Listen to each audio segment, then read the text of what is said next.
Assalamualaikum warahmatullahi wabarakatuh. Perkenalkan, nama saya Zainal Abidin dari kelompok 2. Saya dari Prodi Fire and Safety angkatan 20.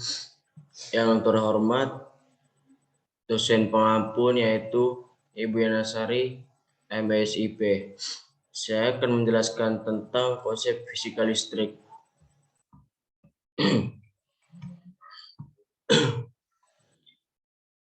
Ketiga merupakan singkatan dari kesehatan dan keselamatan kerja, yaitu produk kebijakan yang digunakan oleh pemerintah dan pelaku usaha dalam upaya mencegah terjadinya bahaya kecelakaan pada saat kerja dan mengurangi risiko kecelakaan yang timbul akibat kerja. Pelaksanaan K3 menjadi tanggung jawab bagi semua pihak yang terkait dan berkewajiban berperan aktif sesuai fungsi dan kewenangannya untuk melakukan berbagai upaya di bidang K3 secara berkesinambungan dan menjadi K3 sebagai bagian budaya kerja di setiap kegiatan, sehingga mencegah terjadinya kasus kecelakaan dan penyakit akibat kerja.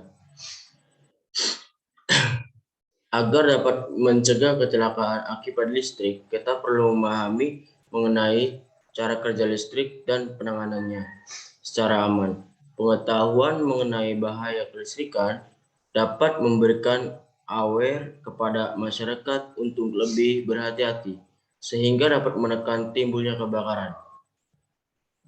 Nah, terus kemudian yang ditawarkan oleh energi listrik tidak selamanya menguntungkan manusia.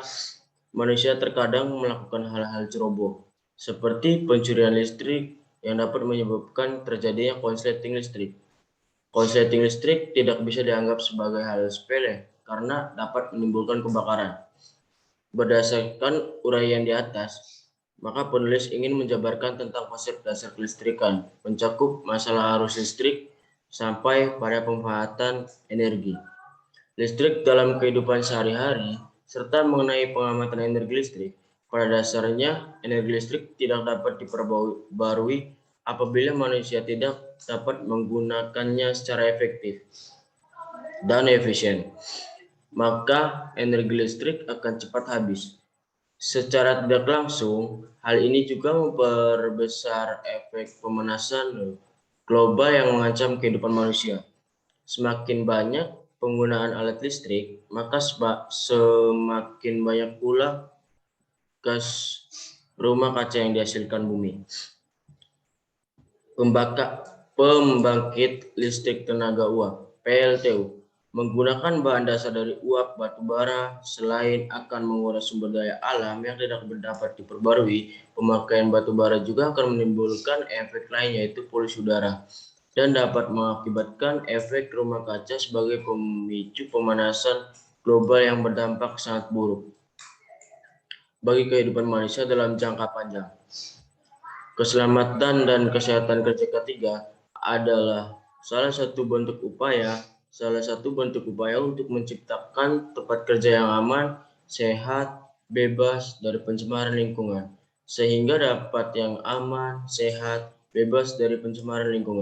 sehingga dapat melindungi dan bebas dari kecelakaan kerja, yang dapat meningkatkan efisiensi dan produktivitas kerja. Inspeksi dilakukan untuk mencari temuan-temuan kondisi dan tidak aman di lapangan, yang seterusnya akan dilakukan tindak lanjut sebagai tindakan perbaikan guna mencegah terjadinya kecelakaan serta diharapkan mampu meminimalkan kecelakaan kerja. Salah satu kebutuhan pokok masyarakat urban saat ini adalah tenaga listrik. Tercatat pada Badan Pusat Statistik BPS Provinsi Lampung, jumlah pelanggan listrik tahun 2015 sebesar 1.732.529.000 pelanggan BPS 2015, dan kebutuhan tenaga listrik akan terus meningkat seiring peningkatan jumlah pemukiman. Hal ini didukung pemerintah melalui program pemerintah, yaitu Masuk Desa. Selain K3, pengetahuan masyarakat mengenai bahaya kelistrikan masih awam atau kurang. Sebagai contoh, adalah bahaya listrik bagi manusia lingkungan adalah seringnya terjadi kasus mengenai orang tersetrum arus listrik sehingga menyebabkan kematian ataupun kebakaran yang diakibatkan oleh arus pendek listrik. Warga desa, terutama bapak-bapak dan pemuda kelurahan, biasa menggunakan jasa pekerja pemasangan listrik. Ketika mereka hendak bekerja, walaupun mereka terkadang mampu mengerjakan sendiri pemasangan listrik di rumahnya. Salah satu kebutuhan masyarakat saat ini adalah tenaga listrik. Listrik dapat dikatakan sebagai suatu bentuk hasil teknologi yang sangat vital dalam kehidupan manusia. Semakin lama tidak satu pun alat kebutuhan manusia yang tidak membutuhkan listrik.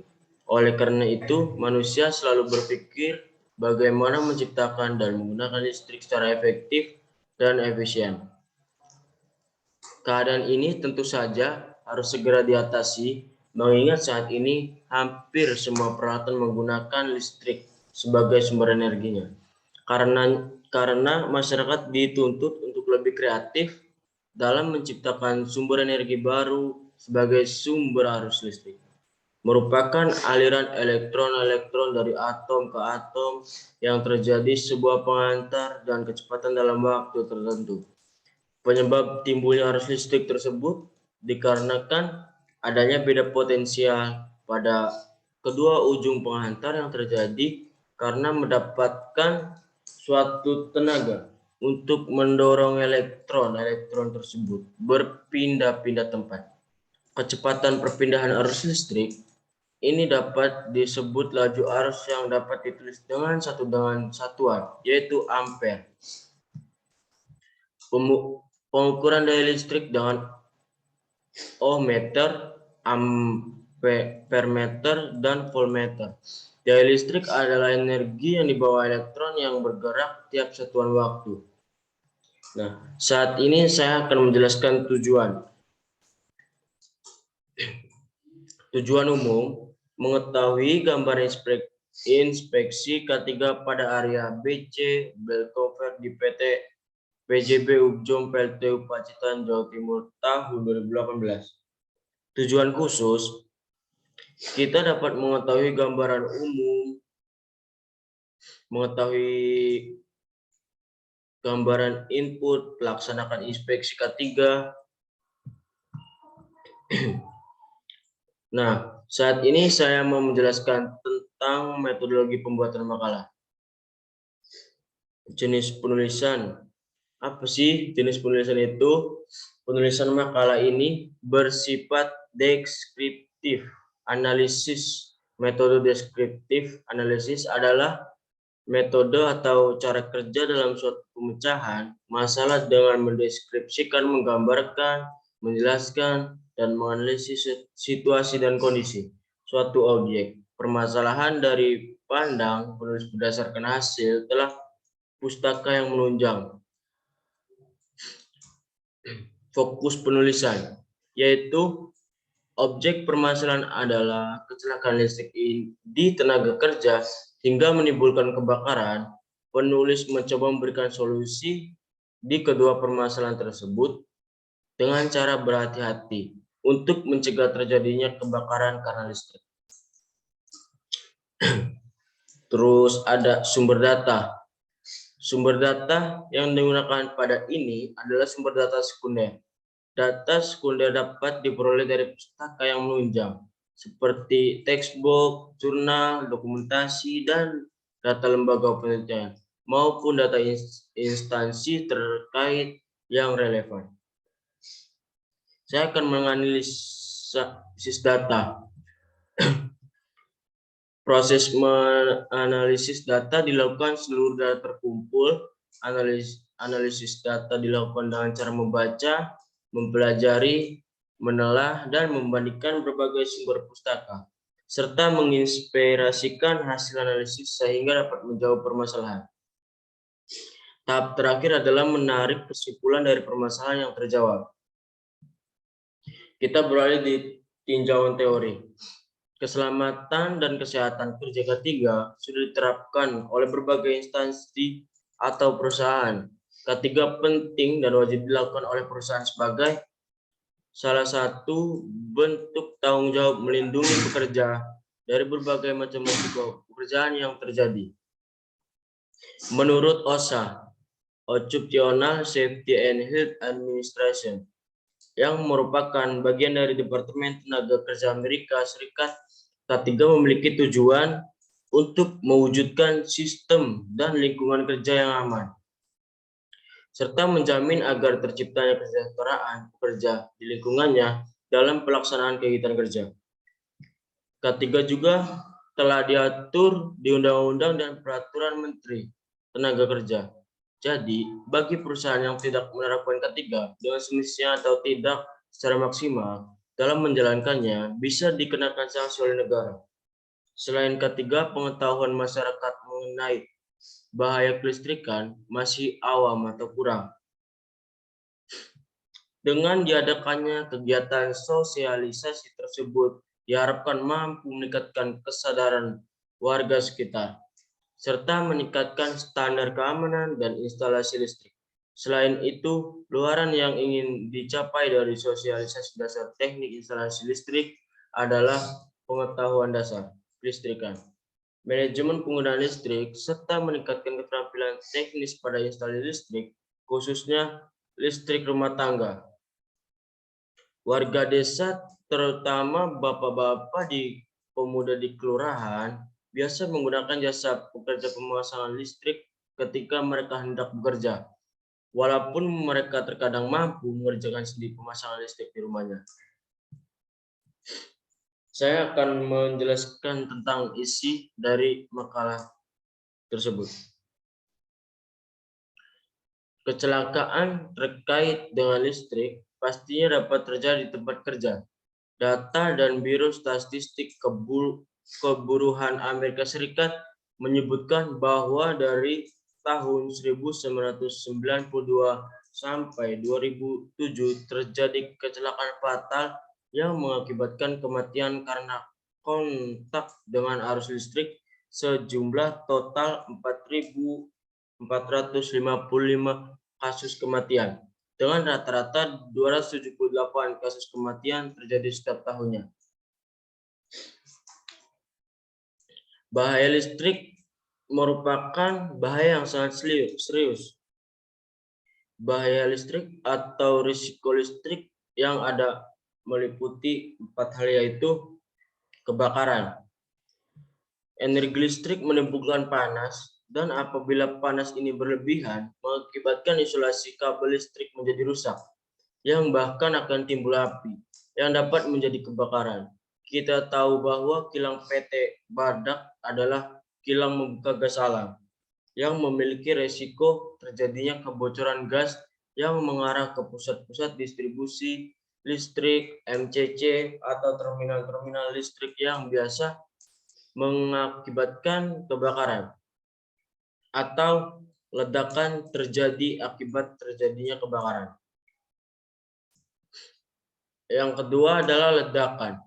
Pusat-pusat distribusi listrik seperti di SWGR dan MCC, semua pemutus kontraktor sudah dirancang untuk dapat mengatasi jika terjadi kelebihan beban ataupun korsleting.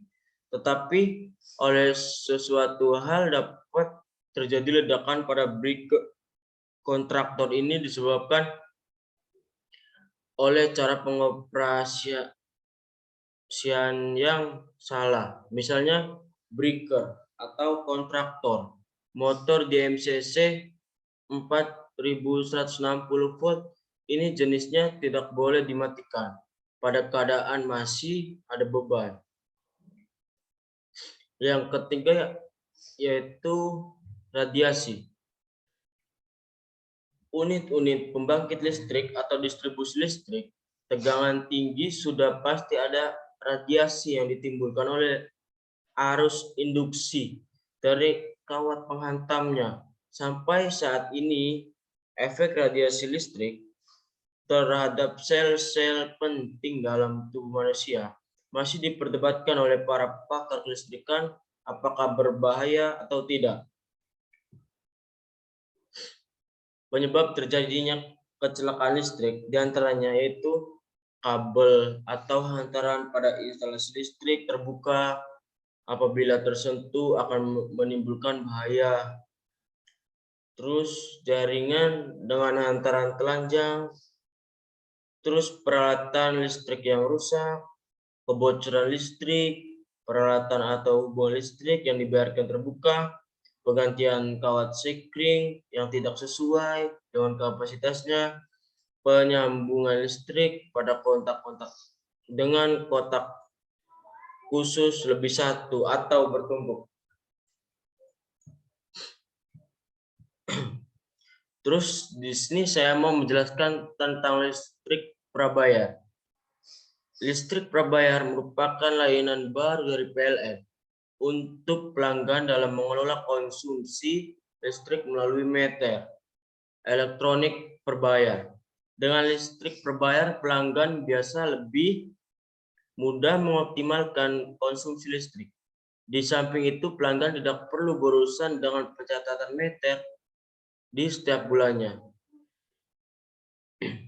Karena persediaan KWH dapat ditambah berapa saja dan kapan saja sesuai kebutuhan dan keinginan sesuai kebutuhan dan keinginan pelanggan.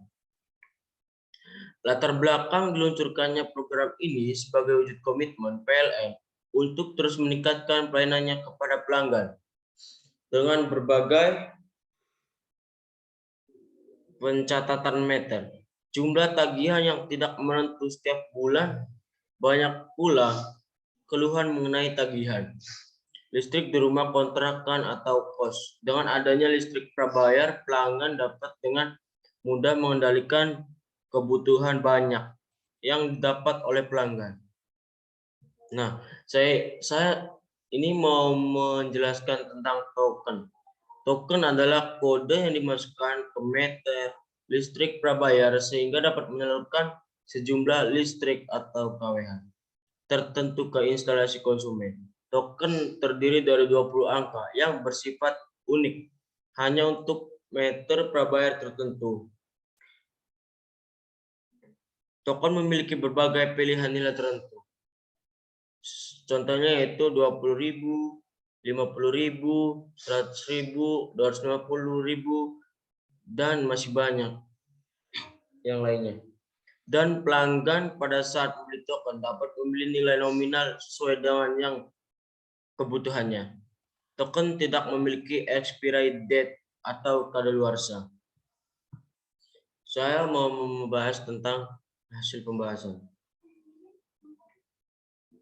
Dalam kehidupan sehari-hari secara tidak berkaitan dengan listrik statis, berikut ini adalah contoh listrik dalam kehidupan sehari-hari antara lain. Contohnya seperti penggaris digosok-gosokkan ke rambut, kemudian bisa mengangkat potongan kertas kecil, terus menggosok balon dengan tangan. Terus saat menyisir rambut, terkadang rambut akan terbawa berdiri beriringan dengan gerakan sisir. Karena ada interaksi muatan antar sisir dan rambut. Debu yang menempel pada TV, terus ketika kulit kita berdekatan dengan aliran listrik, maka bulu kulit kita akan berdiri. Itu terus plastik penggaris bermuatan negatif. Sedangkan kain wol akan bermuatan positif. Jika keduanya digesek, maka akan menghasilkan listrik statis. Saya akan menjelaskan tentang hukum Coulomb.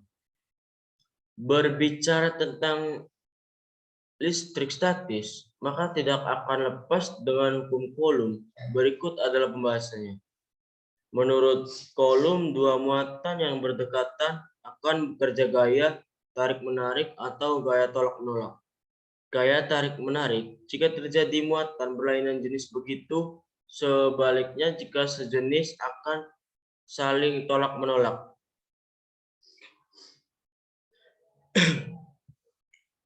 Saya akan menjelaskan tentang rumus hukum Coulomb. Gaya ini disebut dengan gaya Coulomb, yang besarnya bisa sebanding dengan kedua muatan dan disbanding. Terbalik dengan kuadrat jaraknya dapat dituliskan dengan rumus, yaitu F adalah gaya Coulomb, K adalah konstanta, Q1 adalah besar muatan 1, Q2 besar muatan 2, R yaitu adalah jarak antar muatan. Saya akan menjelaskan tentang medan listrik. Medan listrik adalah area atau daerah di sekitar muatan listrik. Bisa bilang di tempat lingkup sekitar terjadinya medan listrik. Perhatikan gambar di bawah ini. Arah garis medan listrik jika bermuatan positif keluar menuju muatan negatif masuk. Besarnya medan listrik dapat dirumuskan sebagai berikut.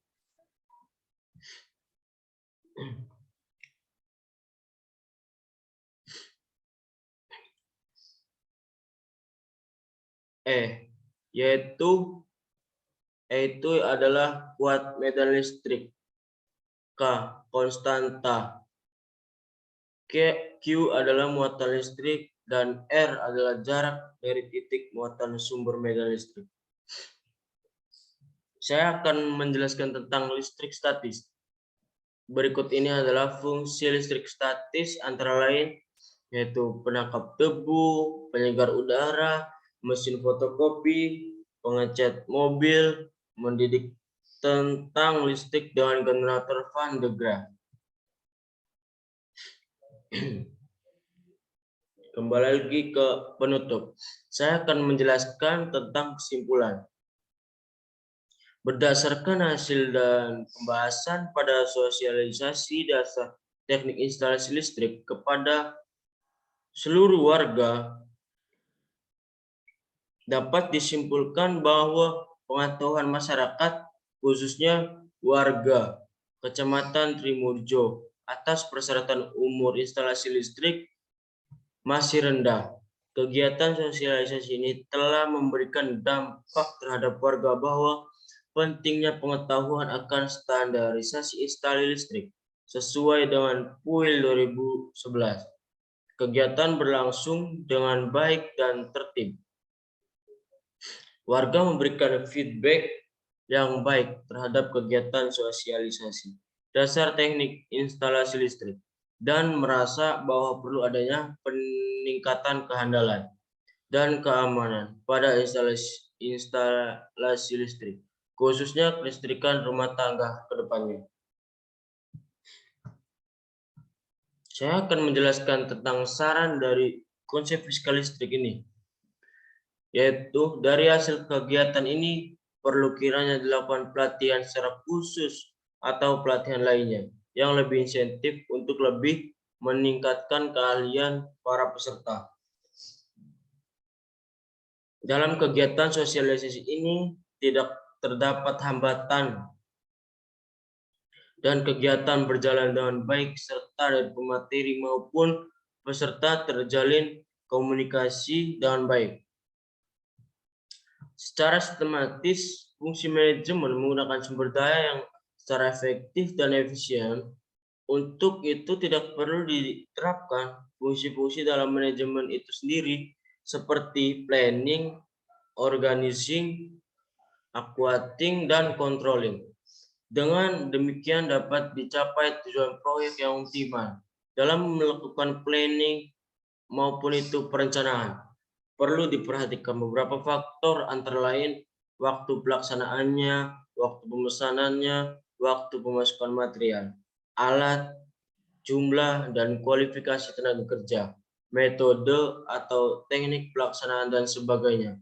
Kemudian melaksanakan jenis-jenis pekerjaan proyek sesuai dengan rencana yang telah diterapkan dan selalu mengadakan organizing yaitu pengarahan. Setelah itu dilaksanakan pula evaluasi, koreksi-koreksi terhadap hasil pelaksanaan yang ada actuating.